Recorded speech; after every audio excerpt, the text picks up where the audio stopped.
Fala pessoal, meu nome é Laio Lopes e está começando mais o Startup Life, seu podcast sobre negócios, tecnologia e inovação.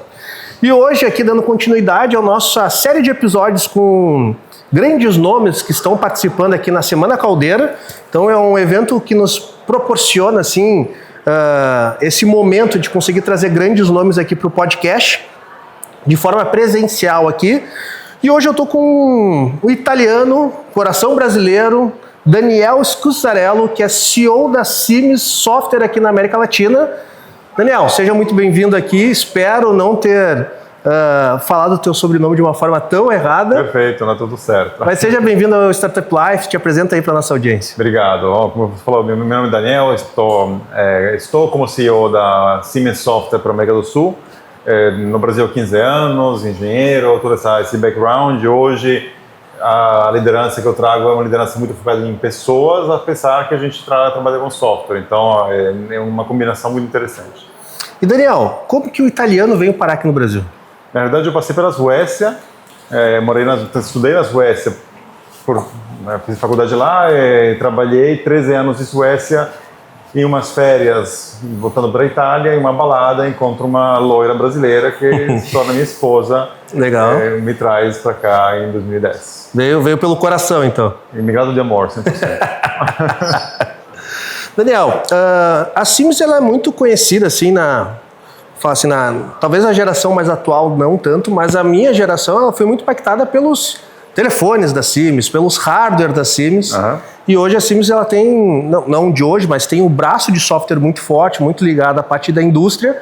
E daí queria que tu desse pelo menos um panorama atual de como que a Simes se coloca, né, o braço de software e o braço de hardware, se existe ou não existe, como que está a situação atual da Simes? Perfeito. Então assim, a Siemens é um gigante industrial alemão.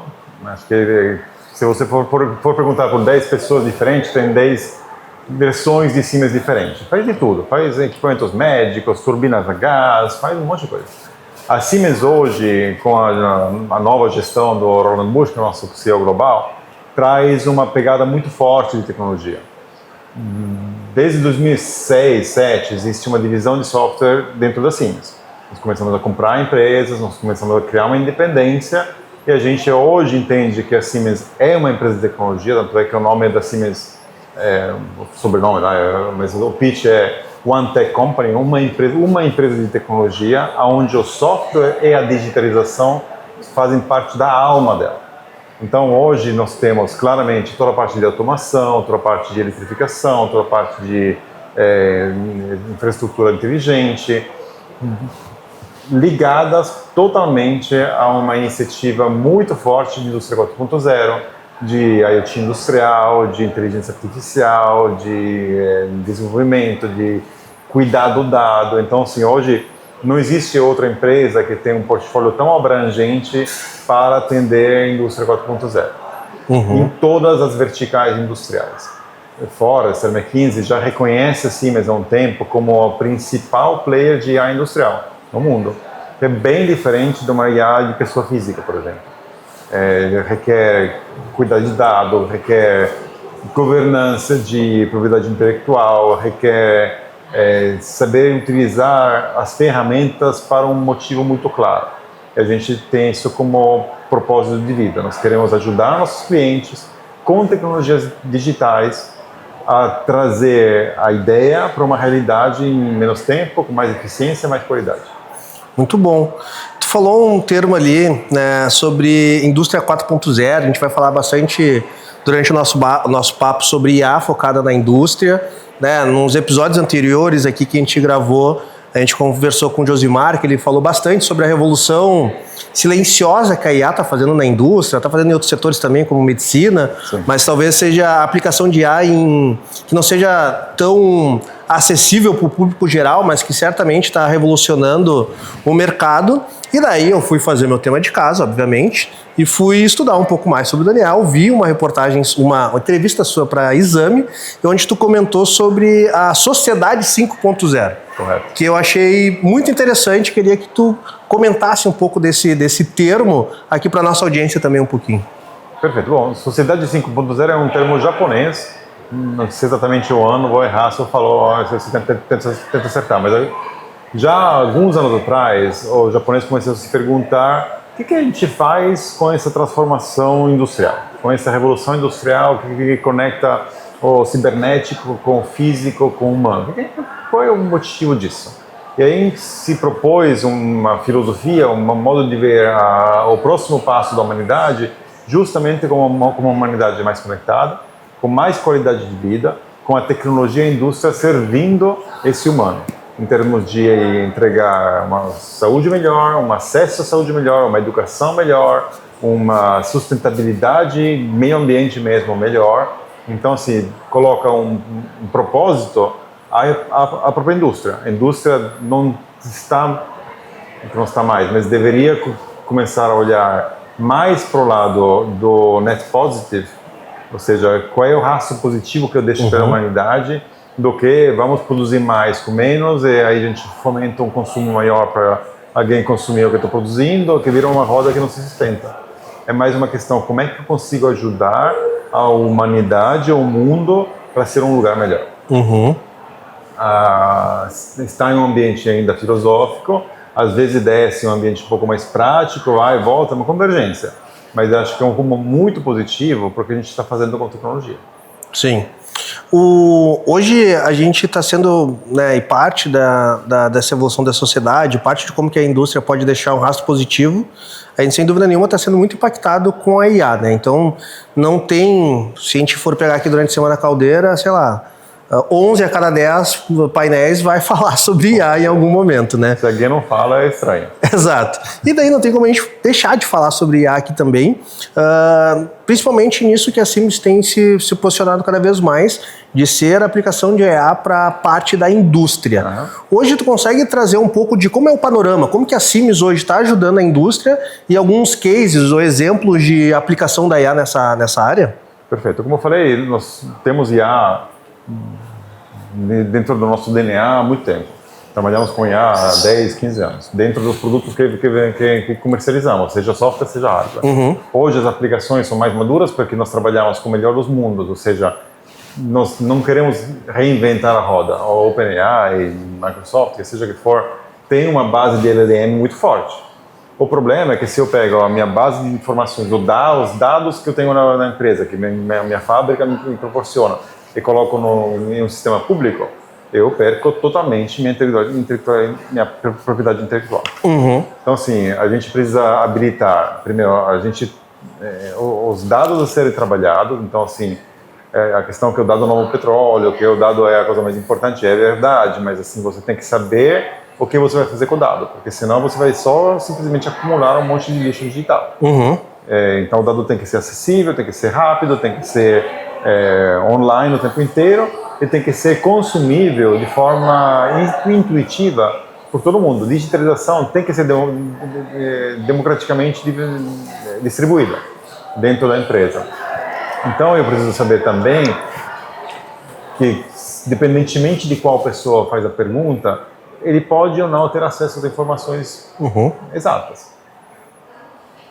Hoje, exemplos que a gente usa com IA, com integrações, com ecossistemas, assim, pode ser desde a produção, a parte produtiva, então, assim, um problema de planta, um problema de equipamento, um problema de produção, que o próprio equipamento faz um diagnóstico e propõe um resultado, um reparo, até chegar a um ponto de onde ele se autorrepara, até uma simples questionamento de busca de informações. Eu tenho dados de engenharia, por exemplo, de dezenas de anos, onde eu tenho peça, onde tenho part numbers, onde tenho assemblies e assim por diante. Eu estou desenvolvendo algo novo, minimamente IA consegue me ajudar a reduzir o tempo necessário para eu comunizar peças, para eu entender se eu já fiz um trabalho parecido, para eu conseguir utilizar a engenharia da pessoa, a criatividade da pessoa para um lado positivo.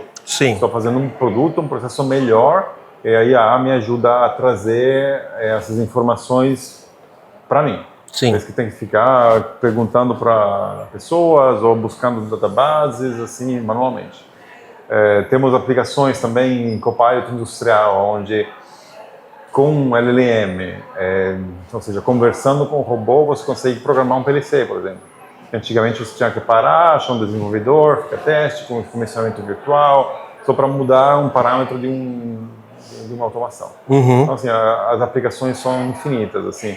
Temos também uma frente de low-code, por exemplo, de desenvolvimento de aplicativos, que em 2018 a Siemens comprou o Mendes, que é a maior pela Gartner, a melhor plataforma de low-code existente. E lá também existe um IA embutida, onde o desenvolvedor conversa com a Maia, que se chama, né, que é o IA do Mendes, assim, para desenvolver o melhor aplicativo. Então, cada vez mais a gente está tirando as tarefas manuais, repetitivas, chatas da engenharia, do desenvolvimento e deixando a criatividade florescer.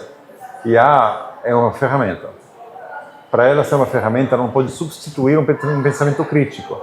Nós temos que resgatar a visão estratégica das pessoas e deixar o operacional e o tático para uma máquina. Isso é interessante, Daniel. Não sei, faz muito tempo que eu não assistia a Fantástico, programa dominical, e daí eu vi uma reportagem que eu achei muito interessante, que foi uma pesquisa feita com 3 grupos de pessoas. Uma pesquisa acadêmica. Então separou esse grupo geral em 3 grupos, onde eles teriam que fazer uma redação. E daí teve um grupo que teve acesso ao ChatGPT para fazer essa redação, um segundo grupo que teve acesso ao Google para fazer a redação, e um terceiro grupo que não teve acesso nenhum, que só fez a redação com a sua cabeça. Que daí, os resultados apurados, eles dividiram em 2 momentos. Um primeiro momento que as redações eram analisadas por humanos, analistas independentes, que não tinham conhecimento sobre qual redação foi escrita por cada grupo, e daí eles concluíram que as redações escritas por ChatGPT foi muito rapidamente identificada por esse grupo. Falou, cara, isso daqui é muito genérico, talvez até eles tenham copiado um do outro, porque tem padrões que são muito semelhantes entre eles. A redação que teve com o Google, eles falaram, já tem um nível mais de criatividade, e a redação feita por humano, eles entenderam, cara, isso daqui é muito legal, eram redações muito diferentes uma da outra. E o outro ponto que eles analisaram é que durante a escrita, todos eles estavam sendo monitorados com as sinapses cerebrais. E daí eles identificaram que quem escreveu com o apoio do ChatGPT teve pouquíssimas sinapses cerebrais, com o Google já teve muito, e individualmente teve o máximo. Mas a diferença entre quem escreveu sem nenhum apoio e quem escreveu com o Google era muito pequena. Existia uma diferença, mas era pequena. Só que a diferença entre o Google ou sem apoio para quem usava o ChatGPT era um abismo. E daí vem esse ponto que tu trouxe. Cara, como que a gente usa a IA como instrumento para manter as pessoas realmente criativas, tendo um senso crítico. Hoje, como que tu enxerga isso dentro da indústria? Como manter o humano numa posição crítica importante, de criticar, né, o que está sendo feito com o apoio da IA e não sendo o humano só uma ferramenta da IA para trazer o resultado para o mundo real? Esse cenário que você trouxe é muito clássico. Assim, a gente vê hoje, o que mais tem é gente no LinkedIn escrevendo artigos. Sim. E ninguém escreve artigos, não são eles. Assim. Sim. Aí você pode perceber também a maturidade do prompt engineering. Se eu escrever um prompt de uma linha, vou ter um resultado extremamente genérico. Então, assim, a utilização também popularizada, barata, de LLMs muito poderosos, assim, é isso, criar um amortecimento cerebral muito grande, porque assim, sai um resultado bacana. Parece legal, mas é muito raso. Você vai conseguir uma coisa muito medíocre, de forma geral, e, como você falou, nada com nada. Você é uma escrita bonita que não te fala nada. Sim. Mas não está errado, tá lá. Sim. É muito errado. Então, assim, primeiro, a questão do prompt engineering é muito interessante. Assim, as pessoas deveriam gastar um pouco mais de tempo, assim, fazer algumas iterações para entender como é que se cria um prompt. Mas segundo, assim, a questão da utilização da criatividade, assim, do ser humano trabalhar uma inteligência artificial com método, eu acho que a gente deveria voltar lá na origem. Se a gente para pensar na segunda metade do século XIX, os industriais, Rockefeller, Ford, esses caras aqui, criaram a estrutura escolar moderna com a missão. Eu não preciso de gente pensante, eu preciso de gente atuante, que faz. Eu preciso de gente, mão de obra que cumpre tarefas. Em 2025, as escolas não mudaram. Sim. Hoje a gente cria crianças, adolescentes e jovens adultos treinados a quê? A fazer tarefa, a passar na prova, a cumprir horário. Não tem nenhum espaço para pensamento estratégico. Uhum. Hoje, quem faz tarefa, cumpre horário e faz prova é o LLM. Então, Sim. essas pessoas que não têm treinado esse sinapse estratégica têm essa dificuldade. O que eu faço com isso? Sim. Eu escrevo um e-mail que, em vez de gastar 10 minutos, eu gasto 30 segundos. Ok. Mas aonde que está o crivo crítico? Aonde que está a pergunta ou a análise, minimamente ler o que o LLM te passou e ver se faz sentido. Sim. Coloca a sua criatividade, mas a gente tem que voltar para trás. A gente tem que olhar para as pessoas e desafiar elas a começar a pensar estrategicamente. E não Sim. é fácil. Não é fácil, especialmente que a gente vem é uma crença generacional que as pessoas têm que fazer um bom trabalho, cumprir horário, é assim que você vai tocar a sua vida. Eu acabei de dar um painel lá embaixo, assim, os jovens hoje que estão entrando no mercado de trabalho, que estão entrando na faculdade, vão ter dezenas de empregos. Não tem mais espaço para essas carreiras de Siemens, que tem 30 anos vou começar a trabalhar com 25 anos, vou aposentar quando tenho 65. Aonde? Sim. Não tem mais isso. O mundo vai mudar algumas vezes ao longo desse caminho. Se essa pessoa não consegue pensar estrategicamente, estamos com um problema. Então, Sim. assim, é a pessoa que consegue pensar estrategicamente, usa a IA para ampliar, maximizar seu impacto, essa é a pessoa que vai conseguir criar uma resiliência muito grande para si e para a comunidade ao seu redor. A pessoa que simplesmente coloca um prompt de 2 linhas, me escreve uma redação sobre Mickey Mouse e Disney, vai conseguir uma redação, mas assim, as sinapses que você não usa, elas apagam. Sim. Então, uma hora você vai ficar bem adormecido, vamos falar assim, mentalmente. É isso, porque o cérebro é um instrumento que deve ser exercitado. Né? Isso é algo... Sabe que nesse ponto que tu comentou, que eu achei bem interessante, Daniel, sobre as gerações que vão vir daqui para frente, só abrindo um parênteses assim na conversa, mas isso é algo que eu tenho uma visão um pouco preocupante, assim, porque como que... plugando duas coisas. Quem tem um pensamento crítico mais aprofundado consegue potencializar o uso da IA de uma forma muito mais precisa, né? Isso. Então, tem uma noção de contexto, tem uma noção de sociedade, tem uma noção de interações sociais e eu uso a IA para conseguir me auxiliar no que eu quero pensar, no que eu quero raciocinar.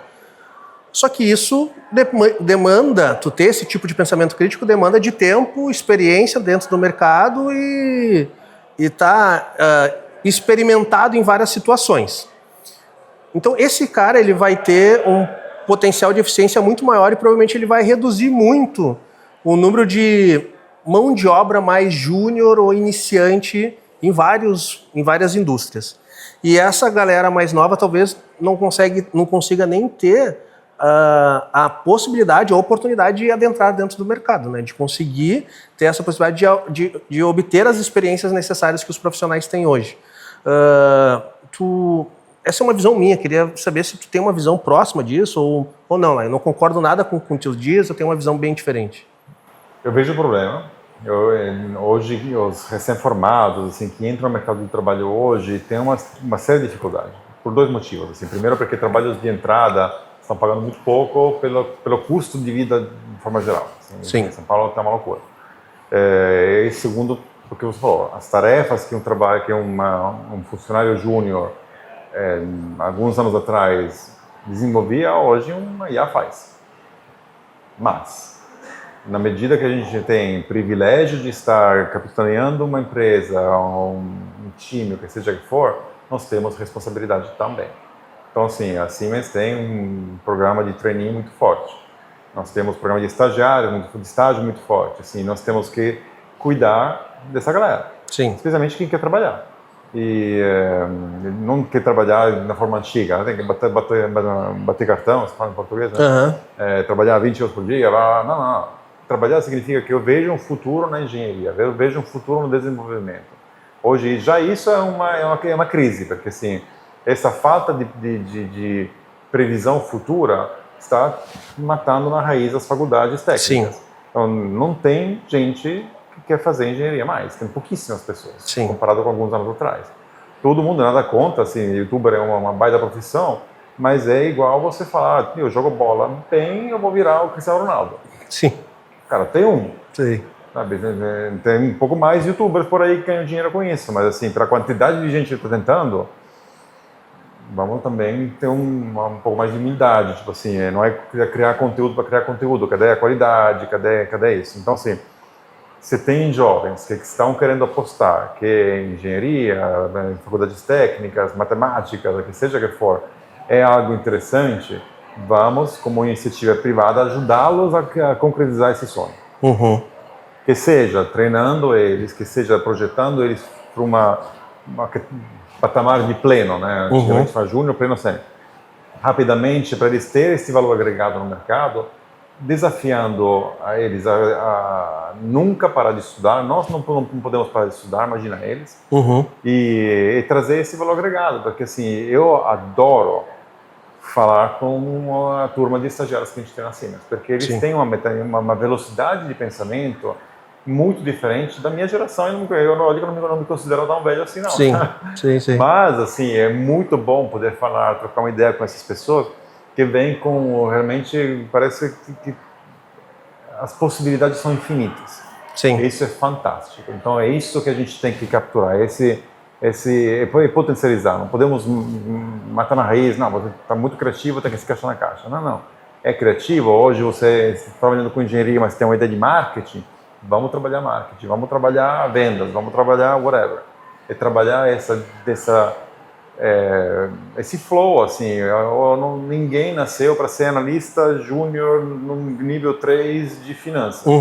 Cara, isso aqui é uma caixa. Sim. Nós não somos caixas, somos pessoas. Então hoje talvez a fortaleza é fazer aquilo. Amanhã é outra coisa. E se uma empresa amanhã consegue proporcionar para uma pessoa essa diversidade de desafios, de estímulo, talvez aquela pessoa fique mais tempo naquela empresa. Sim. Mas isso é a responsabilidade da empresa. Legal. E da liderança. E uma pergunta, Daniel, como que tu agora, você é italiano, com experiência na Europa, veio para o Brasil, como tu né, trabalha numa empresa global, assim, então tu tem uma visão muito ampla sobre como funciona o mercado, como tu enxerga a qualidade dos desenvolvedores aqui no Brasil? Como que tu enxerga a qualidade do profissional intelectual aqui no Brasil em comparação aos outros países e localidades que tu tem experiência? Diferenciado. Claramente diferenciado. Desde o primeiro dia que pisei no Brasil, me impressionei com a qualidade da engenharia, não só dessas escolas de engenharia, mas também dos engenheiros formando, desenvolvedores formando. O brasileiro tem uma vontade também de fazer as coisas acontecer, que hoje a Europa está passando por uma crise existencial, mas assim, não tem. Então assim, o brasileiro é uma forma generalizada, claramente, mas assim, é uma pessoa que gosta de trabalhar, gosta de fazer as coisas acontecer. Tanto é que, se você parar para pensar, o Brasil tem um monte de empreendedores. Sim. Não existe uma quantidade proporcional de empreendedores frente à CLT em nenhum outro lugar do mundo. Sim.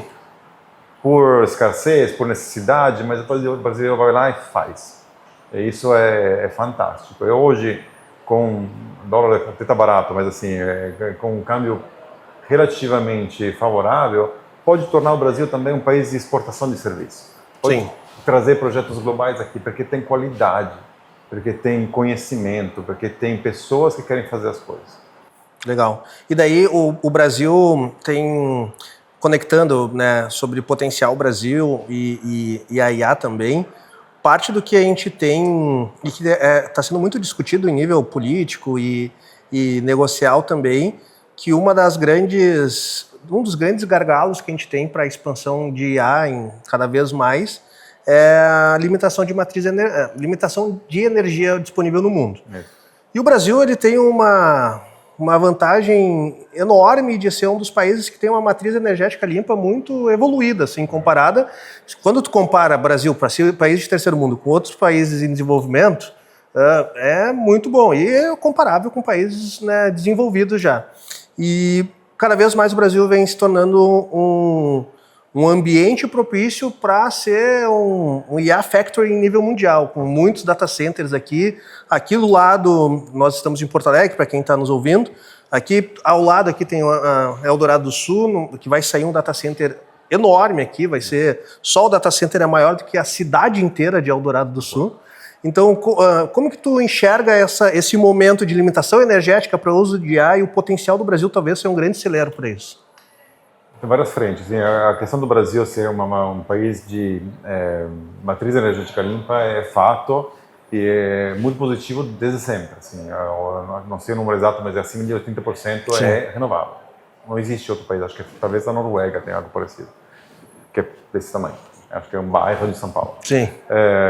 Tem outro fator também, que o Brasil é o provedor de alimentos para o mundo inteiro também. Assim, projeções para 2030, 2050, é que o Brasil cada vez mais assuma esse lugar.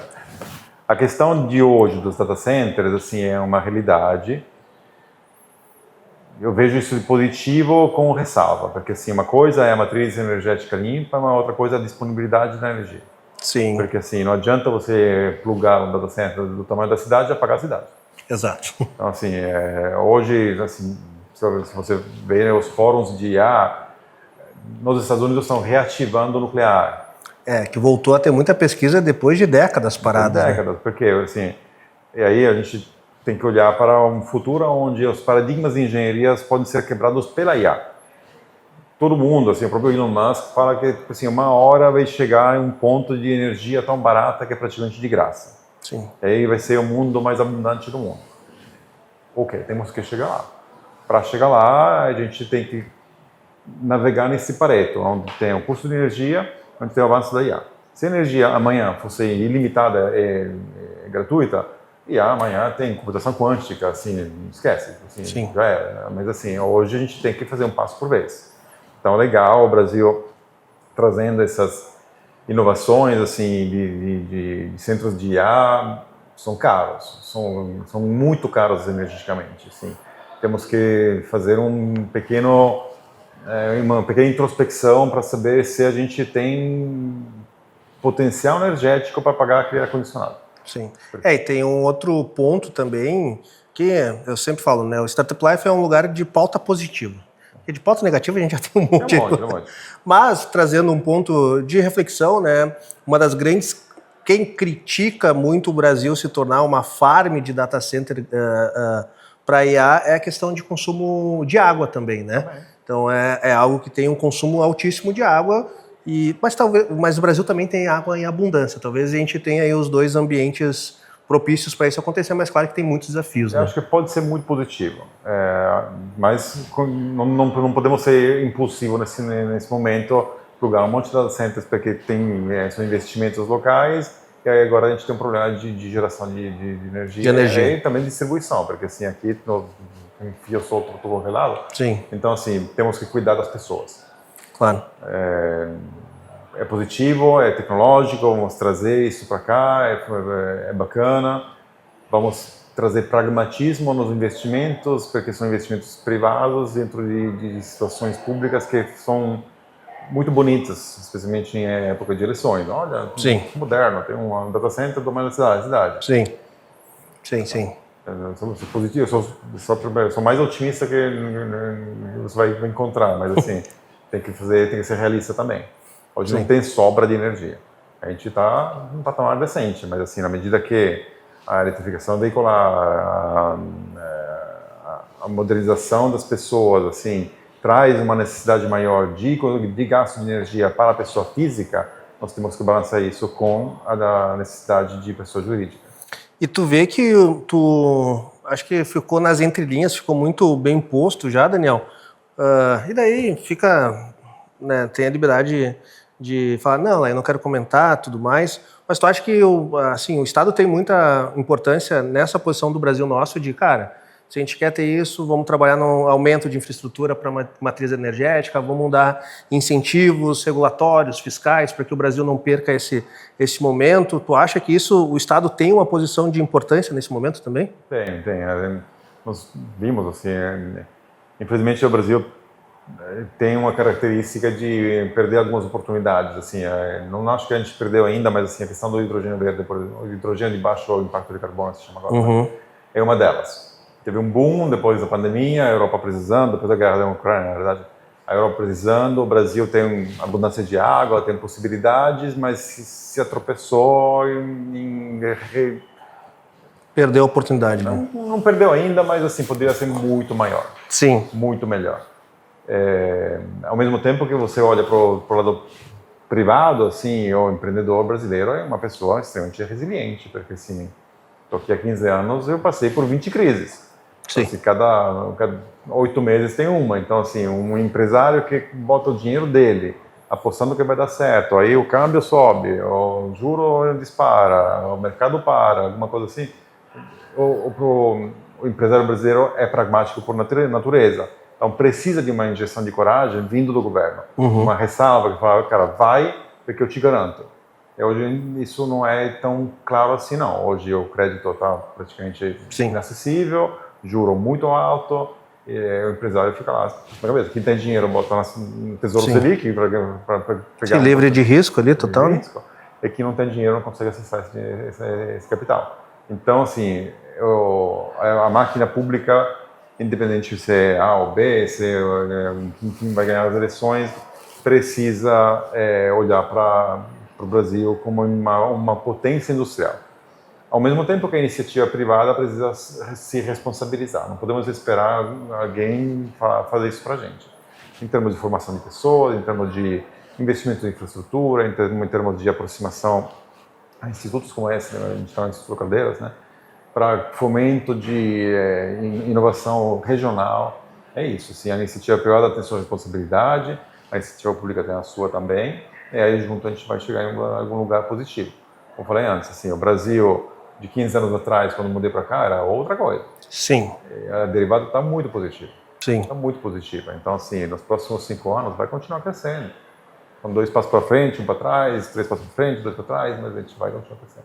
Sim. E daí, Daniel, para a gente chegar aqui, respeitar o teu tempo aqui também junto com a gente, queria fazer 2 perguntinhas finais. Uma primeira pergunta é, tu comentou sobre aqui onde a gente está no Instituto Caldeira, que a Cimes também faz parte aqui da comunidade Caldeira. E daí eu queria ter uma visão tua, assim, essa visão mais global. O que tu acha desse instituto? Eu brinco, Porto Alegre, o Rio Grande do Sul já é o interior do Brasil. Porto Alegre é o interior do Brasil e do mundo, né? A gente tem um instituto desse que tem aqui 23 mil metros quadrados, vai ampliar para mais 33, somando aí mais 50 mil metros quadrados. Cara, o que fez a Cimes querer participar do Caldeira e como que tu enxerga essa iniciativa, que é uma iniciativa louvável, que é uma iniciativa privada, né? Uma iniciativa local, privada, com entidades, né? Então tem mais de 400 empresas aqui dentro do Instituto Caldeira que apoiam essa iniciativa. Eu queria te ouvir um pouquinho sobre a tua visão aqui do Caldeira. Eu acho fantástica a iniciativa, acho que o Pedro tem uma visão muito boa, assim, de criar esse polo, de criar esse Silicon Valley aqui. Eu vou discordar um pouco de você, eu acho que o Rio Grande do Sul é uma região extremamente industrializada, com uma maturidade tecnológica muito boa e com pessoas muito resilientes. A gente vê isso na enchente. E investimentos aqui é para isso. Sim. Independentemente, você tem que pegar carro para ir em qualquer lugar. Não se compara as rodovias que tem em São Paulo para cá, mas assim, as indústrias existem, as pessoas estão trabalhando, o gaúcho, de forma geral, é um trabalhador muito dedicado. Então, assim, é o mínimo que a gente possa fazer é investir em um lugar desses. Né? E ficar cada vez mais próximo aos nossos clientes. Nós temos uma base de clientes aqui gigantesca. Legal. Então, assim, é positivo, são iniciativas muito bem-vindas, é exatamente o que eu estava falando. Iniciativa privada se aproximando da necessidade da região. Independentemente se o governador é esse, se o estado é aquilo, se o prefeito é... Tanto faz. Nós trabalhamos com todo mundo que tem uma agenda positiva. Legal.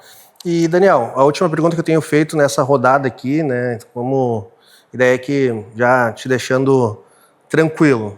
Essa mesma pergunta foi respondida pela SoftBank, foi respondida pela NVIDIA, agora vai ser respondida pela Siemens através do Daniel, vamos dizer assim. Como que tu enxerga e como que a Siemens se prepara, né, como o Daniel se prepara para esse mundo que está com uma revolução de IA muito forte, que tem perspectivas que o mundo vai ser muito impactado em diversas áreas. Como que você enxerga, né, o Brasil e o mundo em 2030 com esses avanços de IA que a gente está tendo agora? Como eu falei, IA é uma ferramenta. Acho que a pessoa se confunde que IA é o fim. Não o fim do mundo, mas o fim é a finalidade única, né? Eu acho que é como ferramenta. Alguns confundem que é o fim mesmo. Alguns acham que vai virar Terminator aqui. Mas, assim, eu acho que o mundo vai ser um mundo bem diferente daqui a 5 anos. Nós vamos ter... Eu sou otimista por natureza, então eu vejo realmente que a gente está em um lugar de escolha, uma bifurcação. A gente pode se agarrar à forma antiga de trabalhar, todo mundo presencial, escassez total, tem que ficar trabalhando 100 horas por dia porque senão não funciona, porque senão, sei lá, apocalipse. Ou a gente enxerga o futuro onde a inteligência artificial ou as tecnologias próprias da inteligência artificial ou da indústria 4.0 estão aqui para servir a gente. Daí a gente tem que repensar algumas coisas. A gente tem que repensar a forma que a gente trabalha, a gente tem que repensar a forma que a gente mede as empresas, a gente tem que repensar o capitalismo. E aí a gente consegue olhar para o quê? Para o ser humano. Como é que a gente consegue criar uma sociedade que gira a roda capitalista, ao mesmo tempo que eu crio um espaço para o ser humano ficar mais saudável mentalmente? Porque se a gente só acelera a roda para a gente produzir mais, aí só acelera o TikTok para você consumir mais, aí só produz isso vai gerar um estresse, uma ansiedade que a gente não aguenta 5 anos, não. Como humanidade, a gente vai ter problemas muito sérios. Sim. Então, assim, a possibilidade hoje de a gente olhar para uma automação artificial, industrial, que seja que for, e a gente entender que, bacana, eu consigo fazer mais com menos. Em vez de demitir metade das minhas pessoas, eu vou tirar o pé um pouquinho e a gente consegue reformular, talvez, uma vertente, a palavra propósito muito utilizada demais, mas assim, tem um filósofo alemão, eu nunca lembro o nome, que escreveu um livro depois da terceira revolução industrial, quando começou o advento da automação. Né? Todo mundo de blue collar lá no Detroit estava com um problema que não tinha emprego. Ele fez uma pergunta muito interessante. O que você realmente gosta de fazer? Sim. E aí, se a gente consegue ir atrás realmente desse motivo, a gente consegue entender que as pessoas gostam de arte, gostam de escrever, gostam de ler, gostam de estudar, gostam de pintar, gostam de tocar, gostam de conversar, gostam de encontrar pessoas. É isso, sobre isso. O ser humano não é máquina. Se a gente se mede com as máquinas, a gente já perde. Sim. Então a gente tem que achar o que o ser humano é bom em fazer. É bom em trocar uma ideia. É bom em se expressar, é bom em estar junto. A gente é um bicho de comunidade, sabe? Então, assim, a minha expectativa, a minha esperança essa. Olha que essa é uma pergunta que eu me faço todos os dias. Tenho um filho de 9 anos, um filho de 11. Sim. Então, assim, em qual escola eu coloco eles? Sim. A gente, como família, fez uma escolha. É a certa? Eu não sei. Mas, assim, hoje eu acho que é uma escola que vai preparar ele para uma empatia, para colaboração, por uma vertente estratégica, é muito mais importante que uma escola que preparar ele para o cursinho. Sim. Isso tudo, primeiro, brilhante a tua colocação, e durante a tua fala me lembrou muito de um livro que eu gosto muito, do Simon Sinek, que é o Comece pelo Porquê. Então, e hoje talvez seja o momento de a gente por que a gente está fazendo tudo isso, né? Por que a gente está criando a IA? Porque a gente e daí vem com todo esse caráter mais herdado de forma de ensino, de pensamento, onde a gente sempre foi muito focado no que e como, né? Exato. E agora é o momento que a gente tem que pensar, por que a gente está fazendo tudo isso? Então, e a partir disso a gente vai saber qual é o caminho que a gente tem que seguir como sociedade, como humanidade, como até as empresas também entender o posicionamento. E fico muito feliz, Daniel, pô, sinceramente, sendo completamente transparente, fico muito feliz de enxergar você como CEO da Siemens Software aqui na América do Sul, dessa posição e dessa visão da Siemens, que é incrível, de pensamento como pessoa. Confesso que foi uma grata surpresa a gente perceber que uma das principais empresas de tecnologia do mundo tem esse pensamento tão alinhado. Parabéns. Não, eu sempre agradeço. Maravilha. E daí eu deixo aberto aqui, Daniel, para tu deixar teus recadinhos finais. Quem quiser acompanhar o Daniel, quem quiser saber mais sobre a Siemens, das iniciativas, eu deixo aberto a audiência aí para tu deixar os teus recados finais. Bom, a pessoa me acha no LinkedIn, Instagram, tem redes sociais por aí, eu falo de liderança, falo de um monte de coisas. A Siemens está aqui, está em São Paulo, estamos por aí, tem um monte de eventos, se aproximem. A Siemens parece aquela coisa, a Siemens é um negócio alemão, distante, são pessoas. Todas as empresas são feitas de pessoas e as pessoas são acessíveis. Então, acessem, perguntem, interagem. A Siemens tem muita coisa bacana desenvolvendo, assim, em termos seja de tecnologia, mas também de visão. É isso que eu estou falando, assim. O foco principal é sustentabilidade, é criar um mundo que realmente seja bom para nossos filhos, para nossos netos, assim por diante. Parece clichê, mas não é. Nossa missão para a América do Sul é criar uma competitividade global olhando para a sustentabilidade da sociedade. Então, assim, como é que eu consigo impactar positivamente aquela empresa no interior da Bahia, onde eu consigo, talvez, quebrar o ciclo de pobreza de milhares de pessoas, trazendo uma abordagem estratégica com uma escola técnica lá por perto. Ensinar a pessoa a trabalhar com desenvolvimento de software em 6 meses, em vez de fazer uma faculdade de 3 anos. E aí sair de um salário mínimo para R$5.000 por mês. Sim. Cara, isso aqui faz diferença. E aí a gente fala que, poxa, mas não são só 100 pessoas, 1.000 pessoas. Mas são 1.000 pessoas a mais que ontem, cara. Então, assim, sim, é isso. Então, assim, a Siemens está aqui, temos fundação, temos projetos sociais, temos projetos gigantescos com empresas gigantescas, temos projetos pequenos com empresas pequenas. É uma empresa como todas as empresas. Somos feitos de pessoas e trabalhamos para pessoas. Muito bom. Daniel, muito obrigado por disponibilizar teu tempo. Sei que durante esses momentos de evento é super corrido, então isso só engrandece mais o meu agradecimento por ter dedicado aí essa meia hora para bater um papo aqui com a nossa audiência. Mais uma vez, parabéns por todo o pensamento que tu está tendo e todo esse posicionamento da Siemens também. E para quem está nos vendo, nos ouvindo, muito obrigado por nos acompanhar até aqui. E nos vemos ou nos ouvimos no próximo episódio. Tchau, tchau.